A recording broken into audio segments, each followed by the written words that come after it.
And it was not an environment that my mom wanted to see happen to her only son that was still free. I was becoming of age, 14 years old, where I can, get into the same things around that time. And a lot of the, and that around that time, a lot of my friends were getting into some of those things that my brother was getting into. But my brother he was a special man because, although that, he maybe didn't provide the best circumstances and the lifestyle for himself, he maybe didn't make the best choice for himself. He made sure that I wasn't a part of any of that. And football for me was my outlet. I made it through the tough time. I made it through the bad time. So now I gotta get mine. Gotta weather the storm. Gotta get mine. Gotta weather the storm. I gotta get mine. Gotta weather the storm. Okay. One day we gon' get on.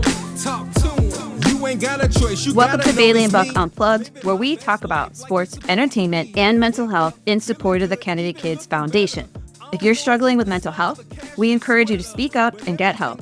A great place to start is 988. That's the free crisis prevention lifeline.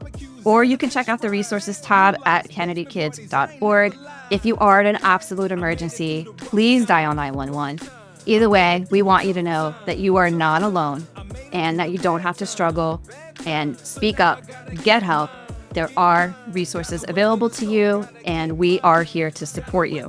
If you're new around here, I want to introduce you to our host. I am Misty Buck. I am an author and a mental health and performance coach. And my co-hosts are Robert Bailey. He is the president of Rosenhaus Sports, the president of Kennedy Kids Foundation. He's a two-time Super Bowl champion, two-time college national champion. He's an NFL record holder, and he's an ESPY winner. And we are also joined by Bailey Brooks Maspern. She is a celebrity wedding and event planner, a former NFL cheerleader, and the executive director of the Kennedy Kids Foundation. Welcome today to Bailey and Buck Unplugged. We are so excited, well, especially myself is excited to talk to you with our fellow Miami Dolphin, Jonnu Smith, who is coming to us by way of Philly, and he went to the University of FIU here in South Florida, and we are so happy to have him as a part of the Miami Dolphins team. So welcome, Jonnu Smith, our Miami Dolphins tight end. Thank you guys for having me. Thank you guys for having me. On. I'm super excited because he's one of my favorite guys. He's one of from a standpoint of character and how he handles his family, how he handles football. I personally recruited Jonnu, and just to see his transition from coming out of college to being a pro to being a multi-million-dollar player, one of the top tight ends in all the NFL. I'm excited that we have him on, and he has a truly interesting story coming from Philly and how he ended up in South Florida at FIU, and it's just he's got a lot to talk about, and I'm glad he's got this platform to do it. Well, do share, Jonnu. Tell us. Let's start off with that. Let's skip our original first question that we usually do here on Bailey and Buck, because I'm interested to know how you did come by way of Philly to FIU and then through Miami Dolphins. Yeah, I'll get into that, but first I gotta piggyback off what Rob said. Rob was definitely there during my oodles and noodles days, so he is a testament to those times, man. And he was one of the few people that believed in me at the time, and we built a great relationship throughout the past 10 years or so. You know what I mean? So it's a pleasure to still be alongside him, and he's a high character guy as well. You know what I mean? And everything that he's been involved in, obviously over these past couple of years with the things that he's been going through. We consider ourselves as people that's not just acquaintances or friends or business partners, but family. And so anytime that I could be a positive input or light to anything that he has going on, I'm in. And so I just wanted to give Rob his flowers if I have it. You know what I mean? But don't go crying, Rob. You know what I mean? I appreciate you, man. I got you. You're one of the few guys, man. But I want to tell you, man, I love you, bro. I love you too, my guy. I love you for real. Yeah, I'm glad to have you on. I'm extremely excited that you're on. I know you got a great story. Yeah. And I'm excited for the listeners and the viewers to hear your story. Man, your story is is inspiring. And I remember the first time learning about your brother and your family, just living in a house where you didn't have a front door. So I'm excited for people to hear the trials and tribulations to where you got to this point. Let's get into it, man. So let's get into it. We definitely agree with you about Robert, though. I adopted Robert as my brother while I was a Dolphin cheerleader. That's how I met him. So he's been with me since 2003, and now he's stuck like Chuck. That's right. Love it. So a little bit about me. Born and raised Philadelphia, Pennsylvania. Year 1995. It was me, my 5 siblings, my 4 sisters, Tanika, Tasha, Tamira, and Latia Smith, and my only brother, Wayne. I'm the youngest of 6. We grew up in the middle of Philadelphia. Obviously, if you guys don't know much about Philadelphia, it's a big city.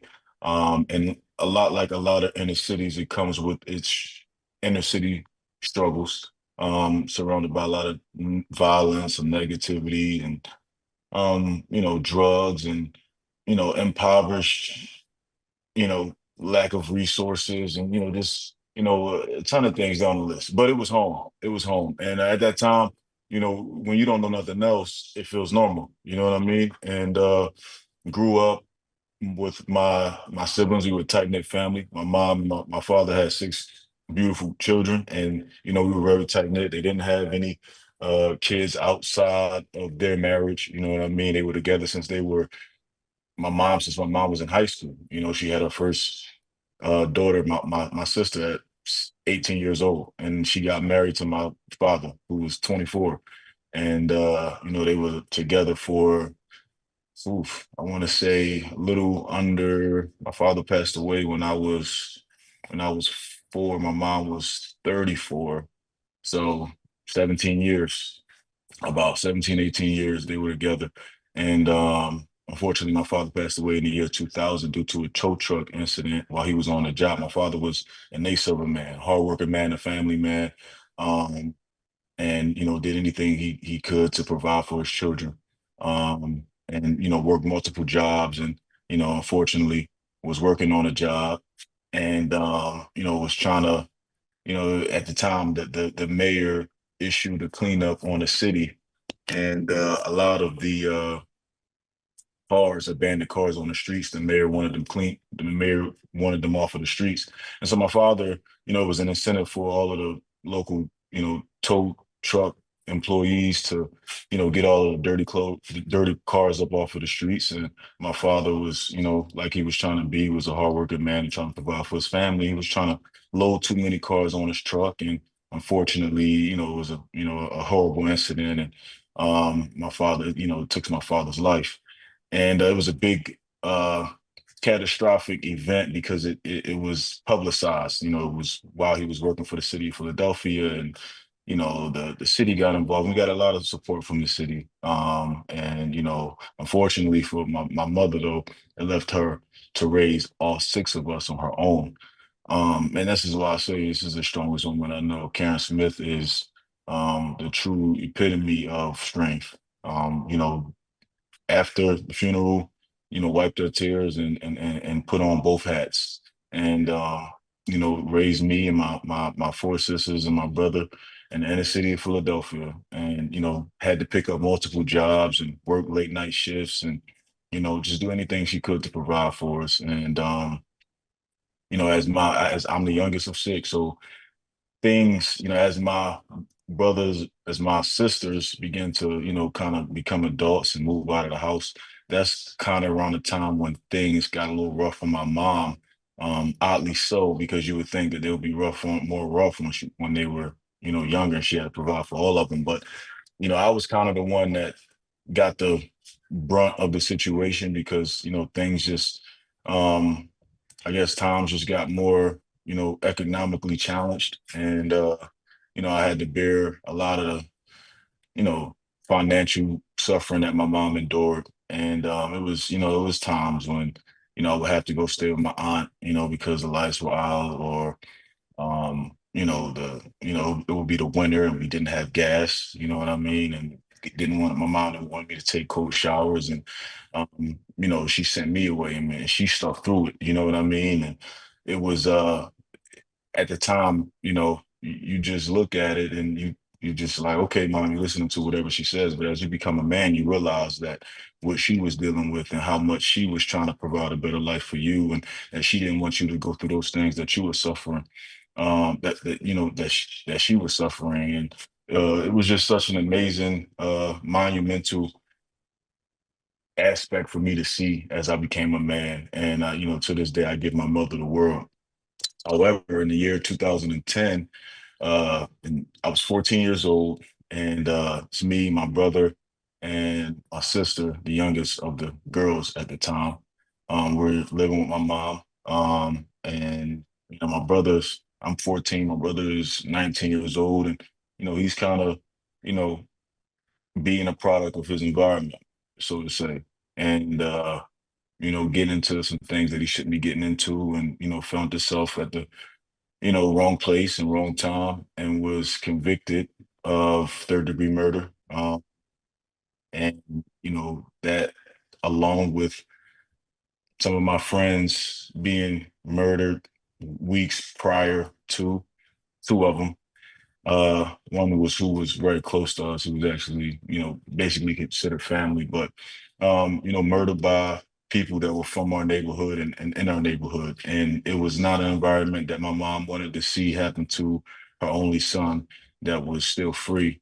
I was becoming of age, 14 years old, where I can, get into the same things around that time. And around that time, a lot of my friends were getting into some of those things that my brother was getting into. But my brother was he was a special man because, although that, he maybe didn't provide the best circumstances and the lifestyle for himself, he maybe didn't make the best choice for himself. He made sure that I wasn't a part of any of that.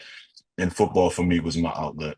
And using that as a tool to get away from all of the negative distractions, and just go home and watch NFL Network, or see watch the Eagles play on Sundays. And that was the moments for me where I could feel free from everything that was going on outside around my neighborhood, and kind of just be my escape. And so after all of those things happen in about the span of a month, right, my two friends get murdered, and my brother gets convicted of third-degree murder. My mom sent me down to Florida, Ocala, Florida, to live with my aunt and my uncle, her sister, with my cousins. That's kind of, every time I tell this story, it kind of got coined that I was the Fresh Prince of Ocala, because I moved with my aunt and my uncle, kind of like how Will Smith moved with his aunt and his uncle, after he was, got into some troubled things growing up. So, man, my aunt and still to this day, I feel like I owe my aunt and my uncle the world, because they truly saved my life. While they were raising their own kids in the midst, of their parents, and they took me in, and took me in as their own, not as a nephew, you know what I mean, not as a friend, or a family. They took me in as like a son, and I owe them the world. And it was there that I was able to get away from all of the stuff that was going back on in Philly, and focused on what I love, and that was football. And during that journey, just committed to my craft, and was able to, come home to a safe environment every night, and not have to worry about, anybody, getting murdered or shot or anything like that. You know what I mean? And it was just a great, the greatest decision that my mother could make, and the biggest yes decision that my aunt has made for me in my life, and my uncle as well. And it changed my life forever. I was able to uh, obviously play high school football in the most dominant state for high school football, and that's Florida. And was able, I received I only had one offer coming out of high school, but that's all I needed. It was Florida International University, and they took a chance on me. Um, Coach Mario Cristobal, by the way. And I never had a chance to play for him, because he got fired like a week, literally like a week after he came and had my family official dinner at my aunt's house. And he got fired like right after that. So I never got a chance to play for Mario Cristobal, but he was the man that watched me at Westport High School and took a chance on me. and I get to FIU and play for Coach Ron Turner. Got nothing but love and respect for also, and he believed in me and allowed me to showcase what I could do every Saturday. And, that led to me breaking records and ultimately, getting drafted third round, 100th pick overall in the 2017 draft to the Tennessee Titans. And, this is where I'm at today. And That's so, awesome.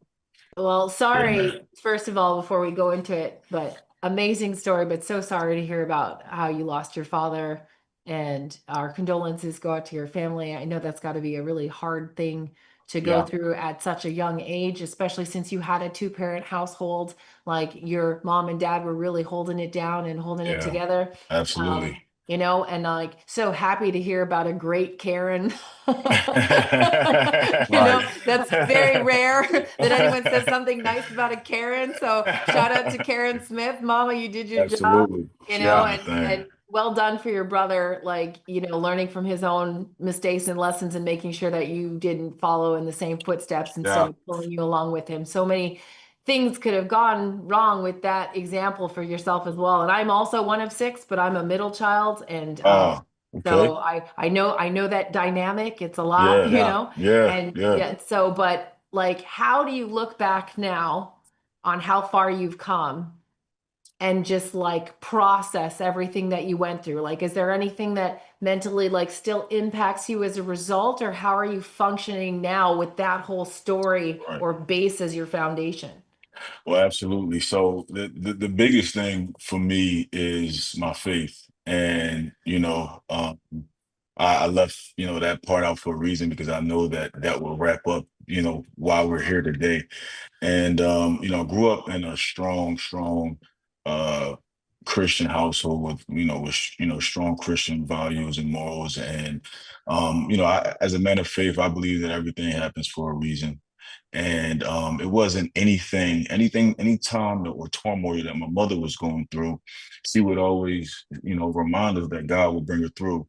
And from knowing that and seeing that, right, and being a witness to that, there aren't any situations that I look back that I mean, I've been through a lot of traumatic events that happened in my life, things that obviously so many that I didn't even explain, here, on the phone because it's just so many. But when those moments do occur, like you asked, right? When those moments do occur, I lean on my faith, and that was, that's what's gotten me through, all of these years. And I've could have easily been one of my friends, or could have been my brother, or things happen for a reason. Like, even in the midst of all of those things happening in the summer of 2010, with my friends being murdered and my brother being convicted, this was like in a time span of maybe 3-4 weeks. And it just looked like the world was kind of caving in on us. And now all of that happened for a reason, because had those things not happened, I don't know if my mom make the decision to move me away to Florida.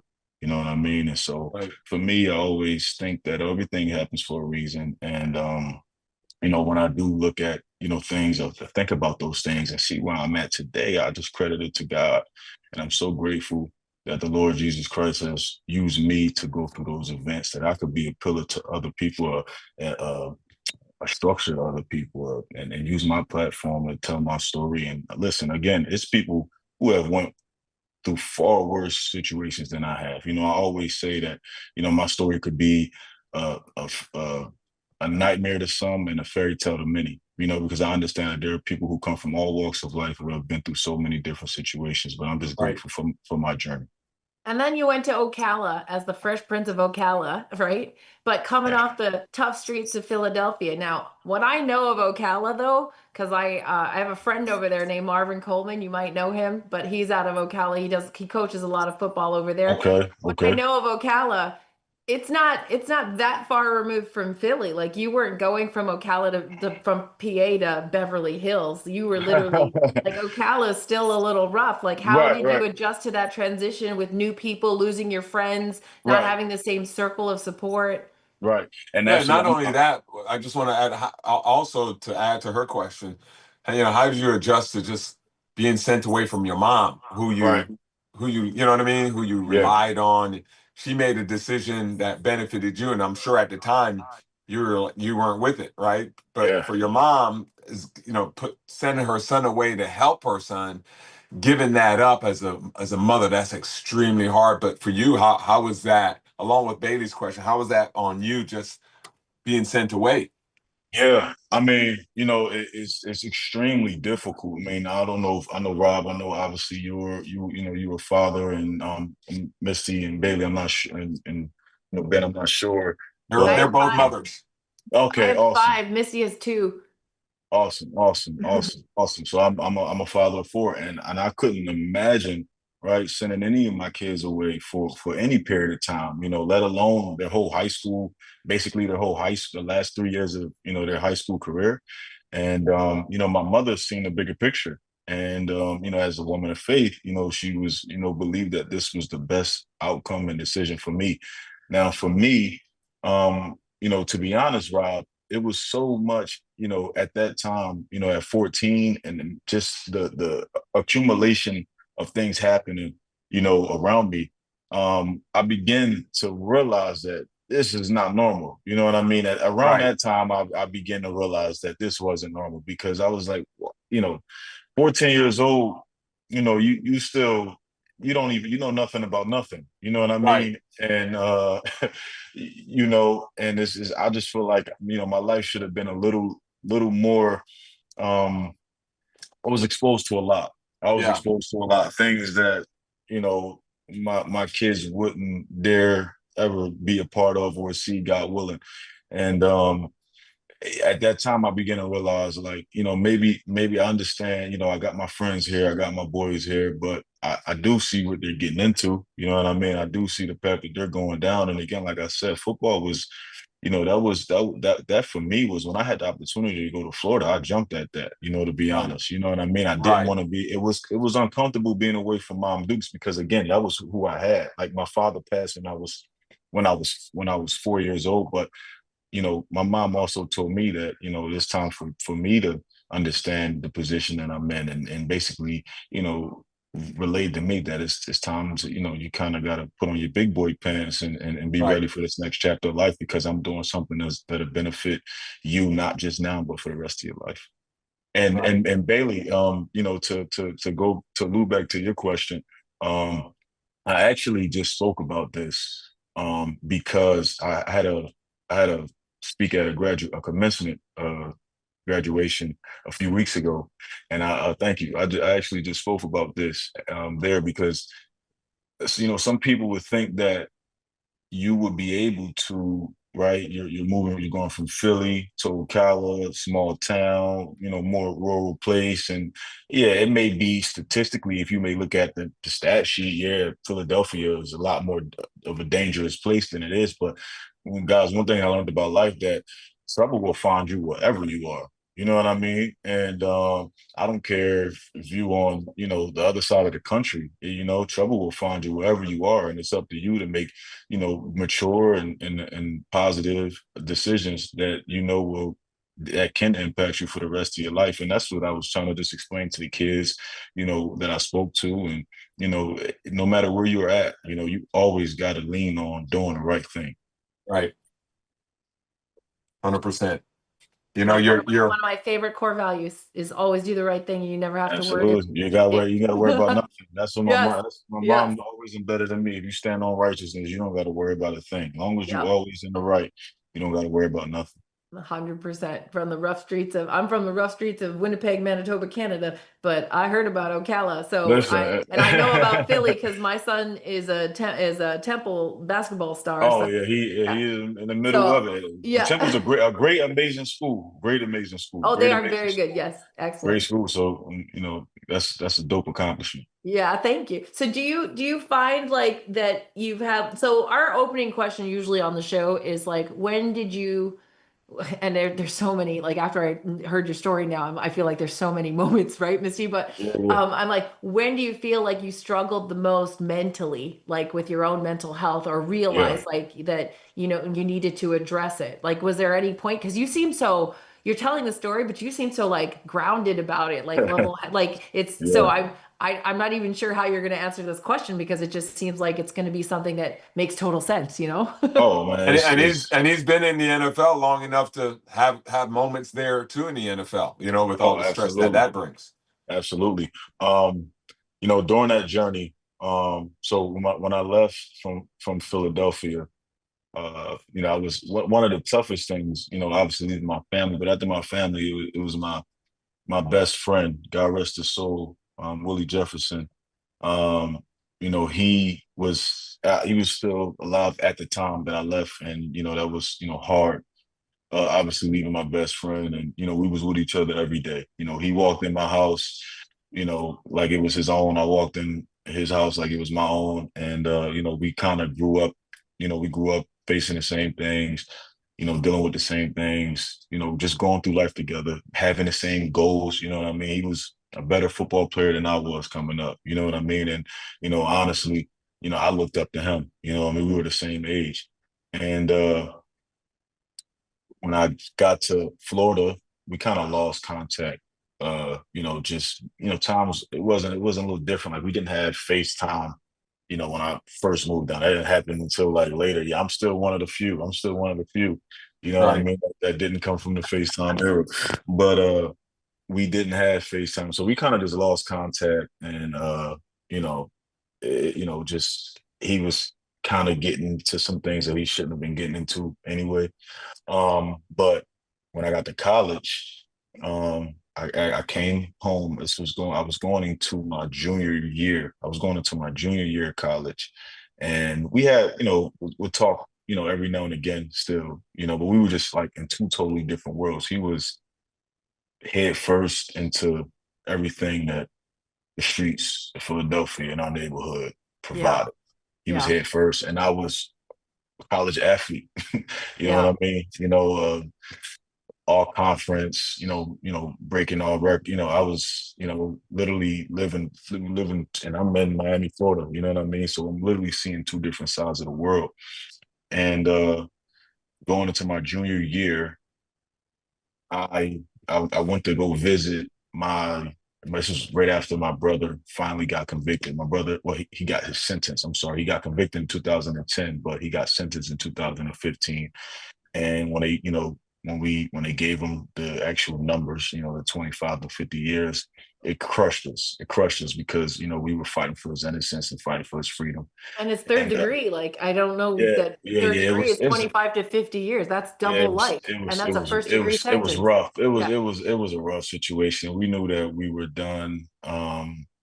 You know, maliciously by the system, and you know, those cops were crooked. There's a big story going on, but by the grace of God, my brother will be home. We actually, that's another story I'll get into. My brother will be home next year. He had 12 more years on his sentence. Yeah, Oh, yeah, that's yeah. awesome. He Yes. had 12 more years on his sentence, and Yeah. he'll be home next year. So the 25 to 50 just literally got reduced to 16 to 32 about a couple of months ago.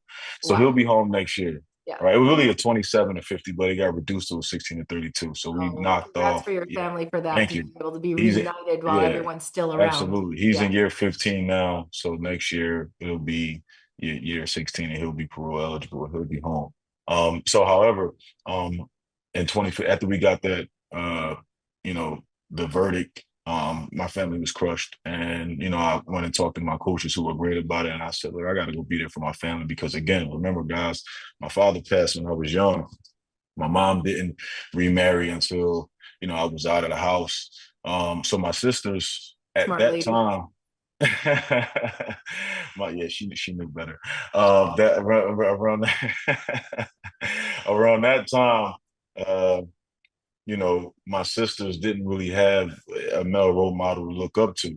So me and my brother was incarcerated at the time. So we kind of became the Yeah. men of the family. So, and I'm, you know, I'm 19, 20 years old, and I'm, you know, I'm taking a lot of things on. I maybe got $40 in my account, but, you know, they calling me crying, and, you know, I got to be there for them. And so I was want to talk to my coaches and told them I need to go be there for my brother. And it was absolutely, and they booked me a flight and put me back home. Yeah, they sent me back home, and I was there for my family. But during that trip, Obviously, kind of trying to figure this whole thing out with my brother. Me and my best friend, when we connected, that was like the first time I had seen him in maybe, man, years. I would say maybe 4, maybe 5, maybe about 4 years. You know what I mean? That was the first time I had actually seen him. I haven't seen him since the end of my sophomore year in high school. And now I was going into my junior year in college. And, when I had seen him, I went to his house and, it was a shocker to me because the way I looked at the neighborhood and the way I just looked at it and preserved everything around me, it wasn't how I looked at it when I was 14, 13 years old. It wasn't the same. It was like, this is not how anybody should, be living. You know what I mean? Right. It was a lot worse. It's a lot worse. It was a lot worse, and it was the same thing, but it was just, different perspective. Absolutely. And, his mother, literally asked me, and she cried to me and asked me, and I'm 20 years old, going into my junior year in college. And, she asked me and told me that, her son is in trouble and, she fears for his life. And, if I don't know what to do, can he come live with you? And I can't barely take care of myself financially, but immediately I said, noodles days. Noodles and noodle days, and this was, and FIU might send me a ticket as I'm telling this story, or they may send me a fine or something, because I said, come on, bring him down. And he lived with me in my dorm room for about a whole semester. Wow. Because I knew that what he was going through, right? I knew that he was, involved in to some things that he shouldn't have been involved in, So you snuck him in the dorm room. Listen, man, he had my Panther ID. He was going to eat meals. I went to Florida National University. It's a huge school, so you may have 100 people in a class. So I'd be like, you want to go to class with me? He'd be like, yeah, come on. I'm like, we out. You know what I mean? And he'd sit in the back of the classroom. He'd come to all the college parties, but he had a blast, and I had a blast having him there because he was able to see life from a different. He had never been outside of that. Never really experienced life outside of that 5-mile radius. You know what I mean? And that's the story with a lot of kids. A lot of these kids from the inner city is they don't know what's outside of their neighborhood. You know what I mean? And that's all that they know. And so I was just so grateful that I was able to give him that time. And so unfortunately, when he went back home, my season started, and he came back. He came back for a semester, and then he went back, and I was going into my senior year. And I'll never forget, October 2015 or 2016, we had just got our first win of the season, and we celebrated, and we all talking about going out. And my mother calls me and, tells me she needs to talk to me. And she kind of got, I can tell by her voice that something's wrong.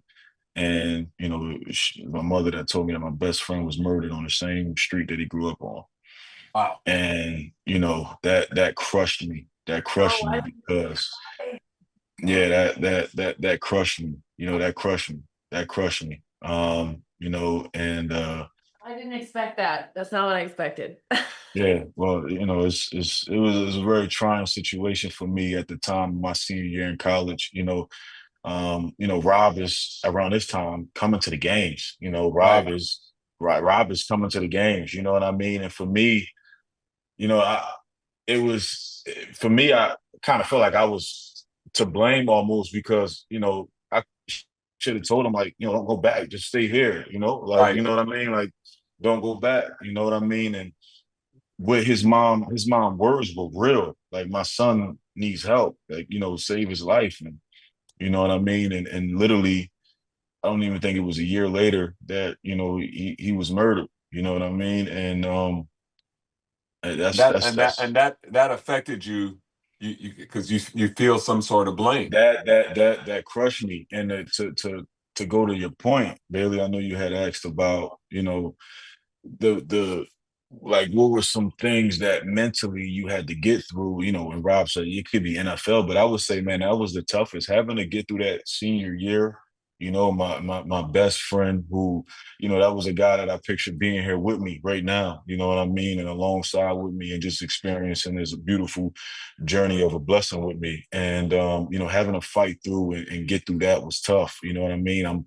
in the height of my career and, you know, I'm, you know, doing anything to, you know, doing everything I got to do to make sure I make it to the next level and, you know, got to have mental focus. But, you know, having that in the back of my mind was tough.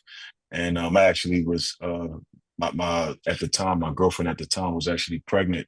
And so we actually named my son's middle name after his nickname. And so, you know, that was just kind of a reminder during, you know, during that time, you know, that was something that was just, you know, that he's going to be with me, you know, forever. You know, he's going to be a part of me forever. You know what I mean? Right. So, um, you know, definitely a difficult journey, but again, I'm grateful and thankful that I was able to get through that because you know I could have like, listen, man, I can't play this year, or you know, I'm just not feeling it. You know what I mean? But it was, Right. you know, always as a man of faith, knowing that, you know, there's situations that, you know, we go through for reasons, and you know, just having my faith in the Lord that He gonna pull me through. That's an amazing story, Jay. I'm sorry you went through that. I want you to know, right, you know, right here, right now, if you don't already know, man, you're not to blame. You know, everybody's on their journey. You're not to blame. You helped as much as you could. I appreciate that, You're a man. young man in college, and the fact that you even allowed him to come and stay in your dorm and do all these Risk things and getting kicked just, out of school. yeah, you could have Yeah, got kicked out of school. You allowed literally, him to use literally, all your resources that were yeah, supposed to be for you. You snuck him around and did all those things, and then also have to take care of your responsibilities for yourself, to the football team, to all these different absolutely, things. You know, I'm sorry it happened, but A you lot for a know, 20-year-old man. yeah, that's a lot, a My lot, a my lot. can I like I keep seeing my sons, in the story while you're telling the story, and I think that's why it's so emotional for me because I was really like following the story and so excited about like how you were able to pull him out and do that for the mom and thinking he stayed with you, like thinking that yeah, the ending was going to be like, oh, now he's my assistant, like yeah, type deal. So I'm really sorry that that happened like that, but yeah. I just can't Thank even you. imagine my 20-year-old son managing something like that, Yeah, So yeah, And you had a great, you know, Jay, you had a great senior year. You know, I thought you played great. And you know, did you use football also again? I know faith, you used your faith, but did you was that like, did you use football to distract you at all? You find focus? How were you able to play so great and go through that? yeah, absolutely. So there are things in life that is not going to go our way, right? My passion and want to like at that point, I was like, F to make it, F to make it. It wasn't, oh, maybe I can. I'm gonna try. I'm gonna take. It was no other way that I was going to go along this journey and not in the NFL not be the end goal and not just get there, but cement myself there. You know what I mean? A lot of guys can get there, Rob, as you know, right? Yeah. Guys can be in training camp, you know, play a couple of preseason games, and you know they're there for a hot cup of coffee, and that's all she wrote. And that wasn't in the cards for me. It was to get there, cement myself, use this game that I love so dearly to provide a life for my family and resources for so many people beyond my family.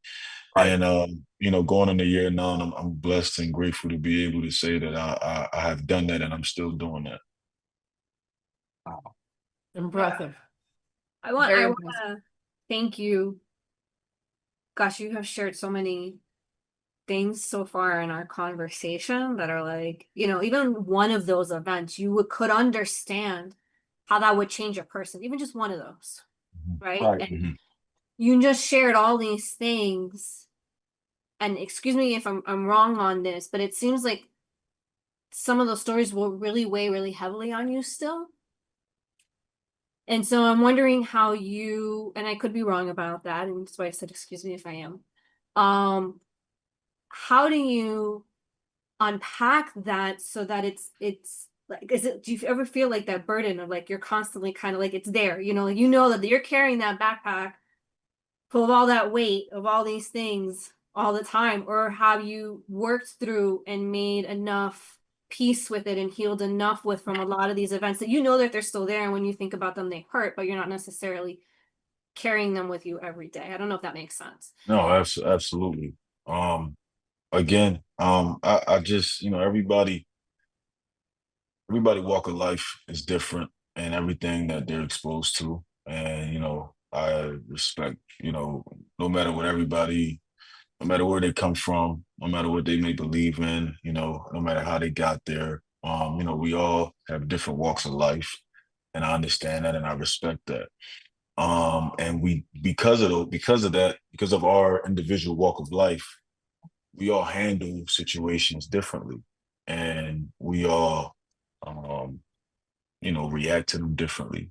And I think for me, well, I know for me, again, and I can only attest it to my faith, because had I not, you know, been able to experience, right? So if had I experienced all of those things, right, and not relied on what was embedded in me as to know to be the truth, right? If I, it's because I would be in no man's land. You know what I mean? And just again, I knew that these things were happening for a reason to better me, right? Like even on this call right now, you know what I mean? Like I know that there are people that are going to listen, that are going to tune in, they're going to hear this, and they may have went through the same thing that I went through, or even worse, I'm sure. You know what I mean?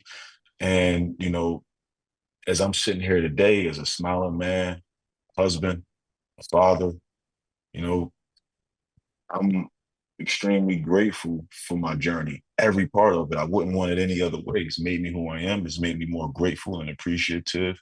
Um, as I replay those things in my head and those moments, um, I don't I don't really see it as grief anymore, or sorrow, or anything like that. But it's, for me, it's a reminder, right? It's a reminder, and it's a moment that I can look at too, like if things aren't going my way, like now, like if I'm in a game, right, and we lose, I play bad or anything like that, I'm like, listen, I done been through the worst.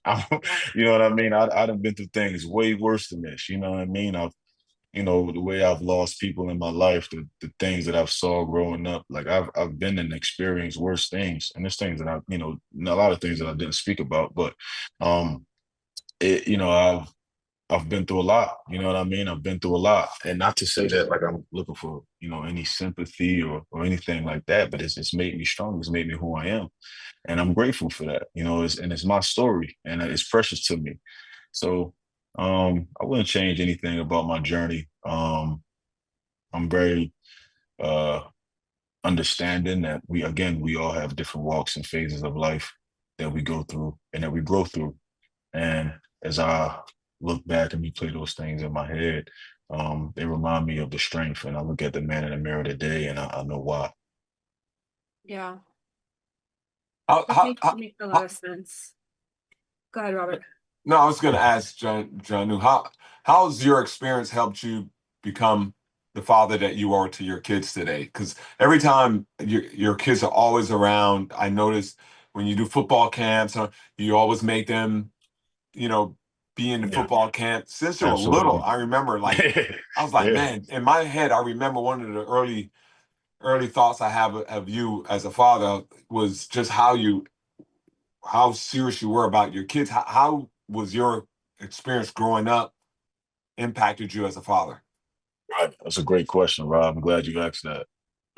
So my kids lived my kids are living and are experiencing a completely different lifestyle than their father, right? And Yeah, Bailey's laughing big time. because she Bailey's laughing. But that is, to me, that is the harmony in it all. You know what I mean? The fact that my kids had no earthly idea. I remember we were at the hotel. I laughed with my wife about this. We stayed at a hotel, actually this weekend, but the weekend before she caved in. She caved in this weekend, but a couple of months ago we stayed at a hotel, me and my wife, and I can't remember, something happened with the rooms or whatever, and we didn't have an extra bed. It was me, my wife, and the 4 kids. I'm like, all right, we just put the boys on the floor. She looked at me like I had something on my face. Right. You ain't put my baby on the floor. Why can't you just? I'm like, man, like it's a one night. They 8-year-old boys. They gonna be fine. You know, I had to They sleep. won't even care. Are you kidding me? You know, some of the conditions that, as I got, oh my gosh, but you know what I mean? It just put a lot of things into perspective. Like, wow, they don't even, I mean, that was, sleeping on the floor was fun to us. Right. Like, you know what I mean? Right. You got your cousins on, your cousins over, y'all make a 10 on the floor, you know what I mean? But it's just, the different things that, the different things that they were exposed to and that they used to in their lifestyle. But again, like when I look at it that way, like I'm just so grateful that they're living a life that they're living, and it's also made me, Rob. You asked a great question, man. You said you always have the kids with you and you bring them to those camps. Misty and Bailey, for you guys didn't know, I have a foundation, new family new family foundation, and it is geared towards inspiring the inner city youth and the inner city at-risk youth and providing them resources and helping overall wellness, educational advancement. And we're going on our 5th annual camp next year. We just wrapped up the 4th one this year. Rob was there. Yeah. As always, my guy always coming through and supporting. But it's in the inner city. And, a lot of those kids are at risk. It's in the inner city of Philadelphia, and those kids are at risk. Rob has been in those neighborhoods. He's seen them. He's drove around them. He's knew where it was held this weekend. It was in a very rough, Yeah. rough neighborhood. And a lot of those kids are from there. And, it's important to me that my kids understand that the way we're living now is not the only walk of life, and that you also need to connect and know and be able to relate to kids from every walk of life. You know what I mean? You're not better than them, they're not better than you, and we're all the same no matter where we come from. And to be able to put them in my youth camps, and to be like my friend, my son, my second oldest, Jay, and he was like, oh, he was telling me about a friend that he made, and his name is, telling me his name and everything, what they was talking about at the camp, and that's what it was about. You know what I mean? That's what I wanted. You know what I mean? And those kids, I feel that they need, not when I say need me, not need me in particular, but need people that are like me in my position, that came from the same place that they came from. And if I can be a testament to that, and to go back and to inspire them, and that's what it's about. It's not about catching footballs. It's not only catching footballs on Sundays and scoring touchdowns and breaking records and going to Pro Bowls, but you do all of that, and then what? What are you doing? You know what I mean? So that's the most important part of it to me. And to just have my kids with me, showing them that part of life, right? And taking them and driving them around and educating them on life is very important to me, because I didn't have what they had growing up, and I don't want that to if you're not careful, you know what I mean, that could really go down a road that you don't want to. And so I'm just very, very intentional on that. And I love all my babies. My kids are awesome. My 2 youngest, though, they're so young. They babies still 4 and 3, so they'll get it soon. But my oldest, my two 8-year-old boys, they're getting it. That's great. Go ahead, Misty. I interrupted you. My bad. No, it's funny. I was going to ask you about parenting, actually. I was going to ask a very similar question to the direction that Robert went. So I guess along those lines, I mean, obviously, you're very much a example of living charity, hope, faith, love, resilience. Like, you embody all of these things because you've made the decision to be that person. And like you said, you could have let those things crush you and take you down a different path, and you chose to lean into your faith and see things as a purpose and find them, find the drive, find the motivation, find the light to kind of keep going and just say, no, I'm going to be a different story, right? Like I'm going to live different. And it's amazing to me that you were able to do that. So obviously you're teaching your children about different, they don't have to grow up not fearing for their safety all the time, right? But I love that you're showing them all of these different things. But also as a father, we ask people this quite often. We have this conversation. It's a conversation I also enjoy having personally as a mom. How do you talk to your kids about mental health and wellness? So that is obviously it's related. That conversation looks 1,000 different ways. It looks 1,000 different ways.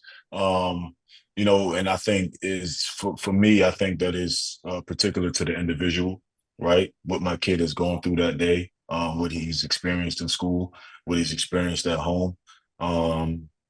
You know, what he's, what did he go through at practice? How did this interaction go when he was in the store? You know what I mean? A lot of things that, kids are like sponges, right? And when you expose them to something, you got to be very keen on, okay, how did this impact my kid? You know what I mean? Or how did they perceive this? You know what I mean? Because if you just let it go, then they'll create a Whole whole story.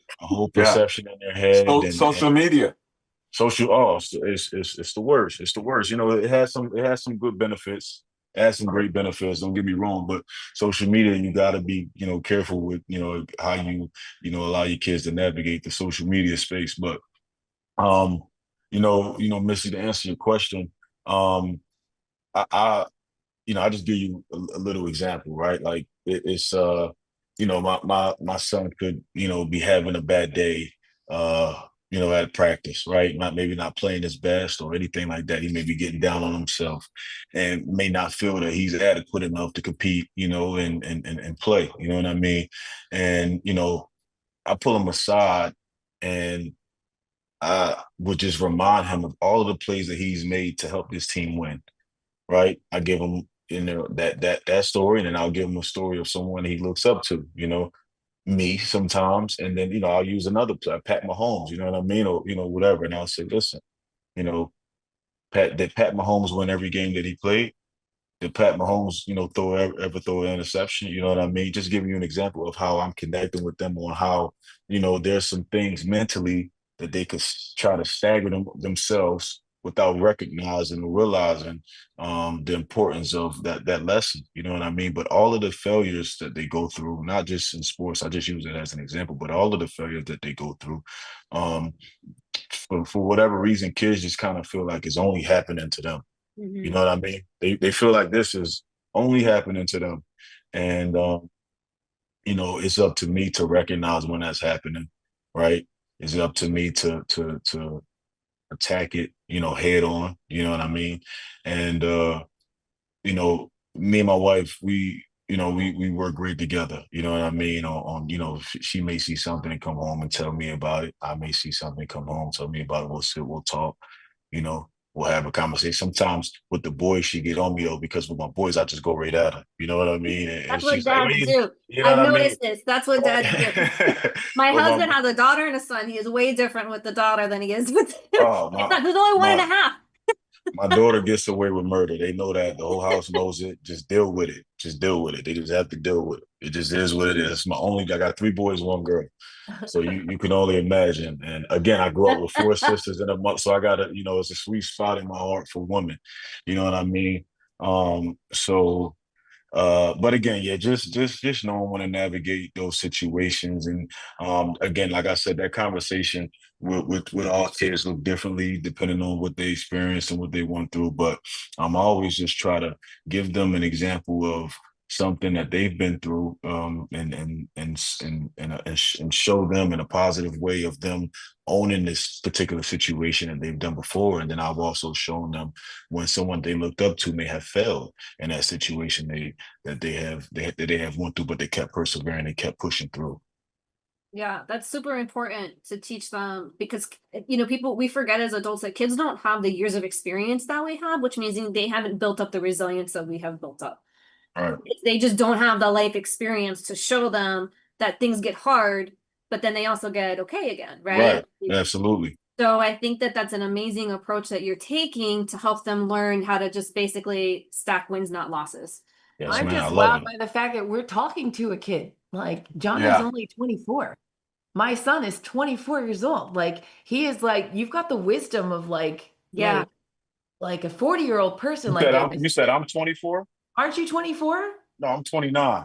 Oh, 29, but you're still so young. Like so my oldest daughter is 28 and I still talk to her like not a kid, but like I still call them the kids. Wow, your Yeah. oldest daughter is 28? Yeah, Taylor's 28 years old. And it's like You look about 28, Bailey. I'm just that is you look about 28. You look about 28.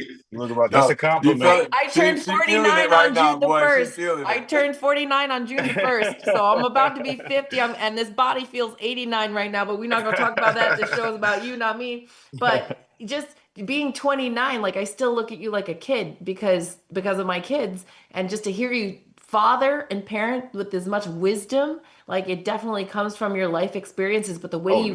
the way you've turned the life experiences around and then chosen to parent your kids, even going back to your city and like with the camp to like expose these other kids to, it's super impressive. Like you're way ahead of your years already. Oh, thank you, Bailey. Thank you. I appreciate that. No, you're welcome. I'm impressed. I'm just so I just can't believe like how much you went through. Like my brain is like I'm still like on the verge of tears every 5 seconds. I'm like trying to get through this freaking podcast right now. I hope they tears of joy because Yeah, you you know, made it, but like, oh my yeah, God, the amount of stuff that you went through. Like I just like I thought I went through a lot growing up, but this like I've never Define made it. Define made it. Because he's in the NFL and very successful, but I see made it as how emotionally healthy. Yeah, that's what I mean. Like Yeah. oh yeah, he's parenting, he's wise, he's like helping his friends, he's helping in your city. He's not just playing football, like he's doing all the things. And then you Mhm. sound so grounded. Like when you talk, you just sound so, even the way you answer the questions, you sound so grounded and resourceful. And I have to just constantly hear myself in my head, like it can't be anything but God, like at that point, you know? Absolutely, absolutely. He's grounded. Jonnu's grounded, but he still has a lot more to go. Trust me. You still got your kids to go. Robert knows all the You- background Yeah, stuff. you still Rob, got you still got like the kids and their first girlfriends, and your daughter's with and daughter and her boyfriend, and you got all these different experiences getting ready to come up. But like listen, your Rob know I will call him. Yo, Rob, yeah, I'm a telling yo, hundred if Rob percent. knows. But Rob but knows. as I'll be like, yo, Rob, this happened. What's going on? What should I do, man? Yeah, Rob you know knows. what Bailey said, you are grounded, you're ahead of the game, but a part of that is because of the experience you've gone through, right? So you've gone through a lot of grown up experiences, like you say, and your kids rely on you to pass that on. Like, they're 8 years old. There's, social media. You got a lot more to talk to about them in terms of how they perceive things through that come from the internet. You know what I Right, mean? And right. and that's what this podcast, that's what Kennedy Kids is about. That's this is just really to create awareness for people to get these tools and use it with their kids, Absolutely, absolutely, man, absolutely.